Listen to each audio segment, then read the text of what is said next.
बिस्मिल्लाहिर्रहमानिर्रहीम। अस्सलाम वालेकुम दोस्तों, माजिद राना के साथ अलिफ न्यूज में खुश आमदीद। उम्मीद की जाती है कि आज की ये वीडियो आपको पसंद आएगी। स्पाडा 2000 ground based air defence system, ये एंटी एयरक्राफ्ट सिस्टम यूरोप का मुश्तरका प्रोजेक्ट था।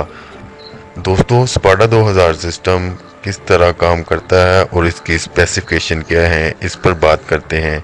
ये एंटी एयरक्राफ्ट सिस्टम यूरोप का मुश्तरका प्रोजेक्ट है। इसमें जदीद तरीन सेंसर, रडार और इलेक्ट्रॉनिक्स इस्तेमाल की गई है। पाकिस्तान ने पिछले कई साल से अपने एयर डिफेंस सिस्टम को अपग्रेड नहीं किया था। 80 की दहाई में खरीदे गए मिसाइलों के काउंटर मेसर्स अब हर किसी के पास हैं।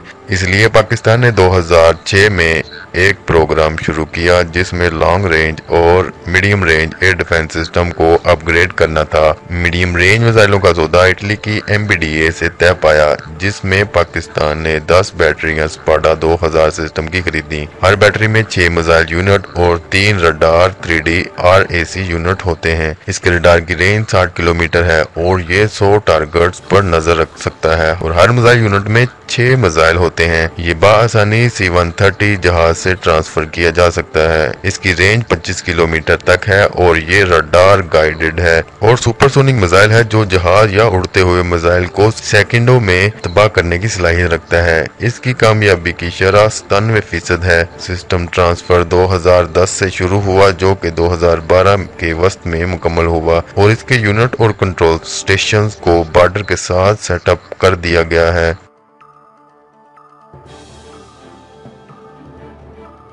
अगर आपको ये वीडियो पसंद आए तो हमारा चैनल सब्सक्राइब करें, लाइक करें, कमेंट करें। शुक्रिया। पाकिस्तान जिंदाबाद।